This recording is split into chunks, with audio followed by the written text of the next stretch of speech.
जब बुद्ध भगवान प्रवचन करने बैठे थे, बुद्ध भगवान तो पहले दिन आए, उनके बारे में लोगों ने बहुत सुना था।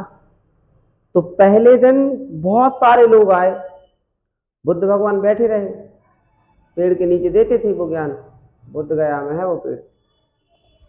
तो बैठे रहे, लोगों ने कहा ये बहुत अच्छा बोलते हैं, सबने सुना था। बहुत सारे लोग आए, बैठे रहे, वो बोले ही नहीं, चले गए, लोग उठ के चले गए। क्या 3 घंटे तक बैठे रहे। दूसरे दिन आधे लोग हो गए। अब दूसरे दिन जब आए, फिर बैठे रहे, वो उनने कुछ बोला ही नहीं। फिर अगले दिन, तीसरे दिन जब आए वो, फिर आधे लोग बचे। तीसरे दिन फिर वो आए, उन्हें फिर कुछ नहीं बोला, फिर बैठे रहे। आखिरी में केवल बचे 10 लोग मात्र। अब 10 लोग बचे, उनने कहा हाँ तो अब सुनो सब लोग। मतलब हजारों की भीड़ खत्म हो गई, केवल 10 लोग बचे। उन्होंने कहा हाँ तो अब सुनो सब लोग। वो 10 लोगों में से वो कहा कि उनने तय बोला, सब लोग प्रसन्न तो हो ही गए, खुश हो गए। उन्होंने पूछा कि आप 3 दिन से कुछ भी नहीं बोल रहे हैं, कितने सारे लोग आपको सुनते, बताओ आपकी बात का फायदा मिलता उनको, आपने कुछ बोला ही नहीं, आपने कुछ बोला नहीं, इस वजह से वो लोग आए नहीं। तो भगवान कहने लगे, बुद्ध भगवान कहने लगे कि हमारा जो ज्ञान है वो ऐसे लोगों के लिए नहीं है जिनके पास धैर्य नहीं है। अगर आपके पास धैर्य नहीं है तो हमारे ज्ञान का आप कोई उपयोग नहीं कर पाओगे। किसने कहा है ये? बुद्ध भगवान कहने लगे कि बिना धैर्य के कोई भी ज्ञान काम नहीं आता, किसी भी तरीके का ज्ञान काम नहीं आता। अगर किसी को ये बात मेहंदी लगाने वाले से पूछो, 5-5, 6-6 घंटे लगा देता है, लेकिन वो दुल्हन जो मेहंदी लगवा रही होती है वो भी बड़ी शांति से मेहंदी लगवाती रहती है, पूरी प्लानिंग कर लेगी कि तुम इतने बजे आ जाना, इतने बजे तक कोई काम नहीं रहेगा, कोई डिस्टर्ब नहीं करना, कोई ये नहीं करना, कोई वो नहीं करना।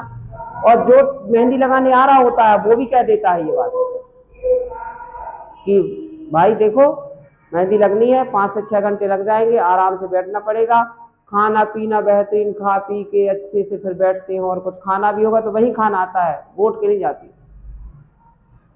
सामने वाले को विश्वास होता है मेहंदी लगाने वाले पर कि ये बहुत सुंदर बना देगा, धैर्य होता है इस वजह से।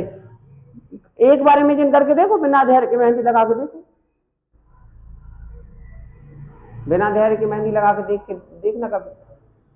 कोई भी व्यक्ति, चाहे पुरुष हो चाहे स्त्री हो, जब श्रृंगार कर रहा होता है अपना खुद का, उसको अच्छा दिखाना होता है, बिना धैर्य के काजल लगा के देखो, बिना धैर्य के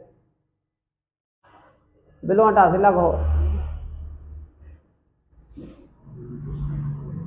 तो भाई ऐसे ही हमारा ज्ञान है, आपको बिना धैर्य के समझ में आ ही नहीं सकता। अगर आपके पास पेशेंस नहीं है तो आप हमें नहीं समझ पाओगे, असंभव है हमें समझना। बहुत पेशेंस रखना पड़ेगा, लेकिन बहुत, राम से ज्यादा। राम के पास जितना धैर्य था उससे भी ज्यादा धैर्य रखना पड़ेगा, तब जाके आपको हमारी बात समझ में आएगी। और हम आपको आज समझ में नहीं आएंगे, हम आपको आने वाले 2-3 सालों बाद समझ में आएंगे, तब देर हो जाती है। हम अपने नेचर को बदल नहीं पा रहे, इस नेचर के चक्कर में हमें बहुत नुकसान हो रहा है, बहुत ज्यादा, आर्थिक रूप से सबसे ज्यादा नुकसान हो रहा। करोड़ों अरबों में खेलने वाले व्यक्ति बड़े ही मतलब साधारण जीवन गुजार रहे हैं, लेकिन क्या करें अब, धैर्य, हमें भी धैर्य रखना पड़ रहा है, क्योंकि केवल मेहंदी लगवाने वाले को धैर्य नहीं रखना है, मेहंदी लगाने वाले को भी धैर्य रखना है, नहीं तो वही ऐसे ऐसे करके चली चले, वो लग गई मेहंदी। तो बिना धैर्य के गज धन बाज धन और धन रतन खदान, जब आवे संतोष धन तो सब धन धूल समान। गज मतलब हाथी, बाज मतलब घोड़ा, पर्यायवाची है बाज में। हाथी को गज धन बाज धन और धन रतन खदान, रत्नों की खदान मतलब हीरा मोती जवाहरात, तुम्हें सब कुछ मिल जाए।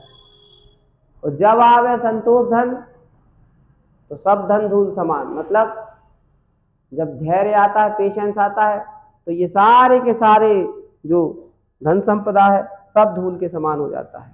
विद्यार्थी जीवन हो, चाहे जीवन में कोई भी जीवन क्यों ना हो, अगर आपके पास पेशेंस नहीं है, इम्पेशेंस हो आप, तो आप पेशेंट बन जाओगे। पेशेंस नहीं है तो क्या बन जाओगे? पेशेंट। पेशेंस तो रखना पड़ेगा। किसी डॉक्टर के पास अगर आप विश्वास से गए हो कि ये डॉक्टर हमें ठीक ही कर देगा, पेशेंस नहीं होगा तो आपकी बीमारी कभी ठीक ना हो पाएगी।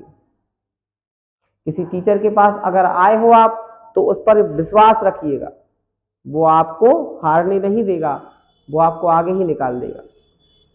हर व्यक्ति में दिक्कत होने लगी, अब हर व्यक्ति में। आप किसी को भी गुरु नहीं बना सकते, किसी को भी टीचर नहीं बना सकते, किसी को भी कुछ नहीं बना सकते।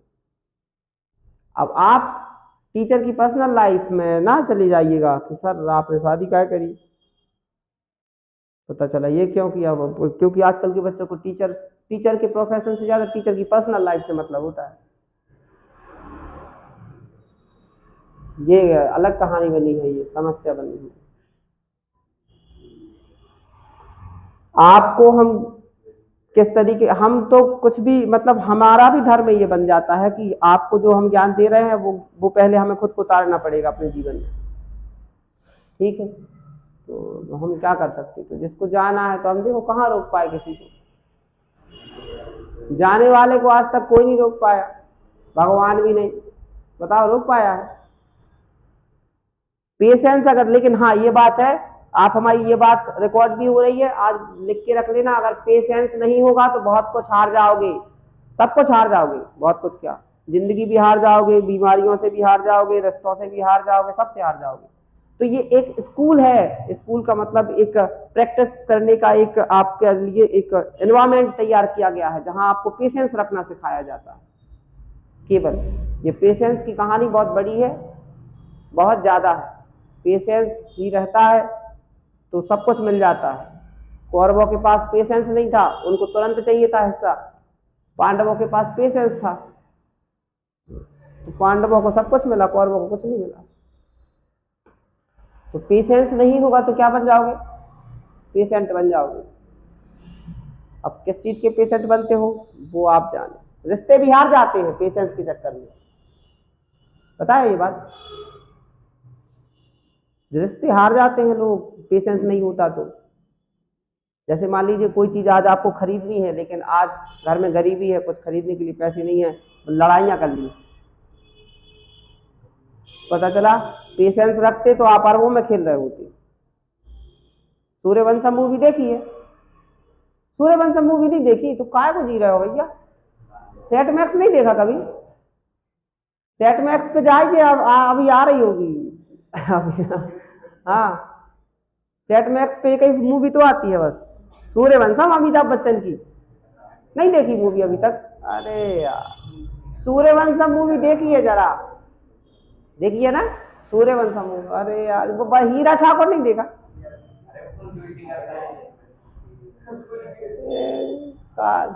सूर्यवंशम मूवी में देखिएगा पेशेंस की कहानी। अमिताभ बच्चन के साथ एक वो गंवार होता है, मतलब पढ़ा लिखा नहीं होता, वो सामने वाले को पसंद करता है, लेकिन सामने वाला उसको रिजेक्ट कर देता। रिजेक्ट क्यों कर दिया? क्योंकि उसके पास पेशेंस नहीं था, उसको लगा ये गरीब है, ये क्या कर लेगा जीवन में। और एक और थी जो पढ़ी लिखी थी, उसके पास पेशेंस था, वो बाद में कलेक्टर बन गई, सामने वाला मालिक बन गया, बसों का अस्पताल खुलवा दी, क्या क्या करवा दिया। ये रियल लाइफ में भी होता है।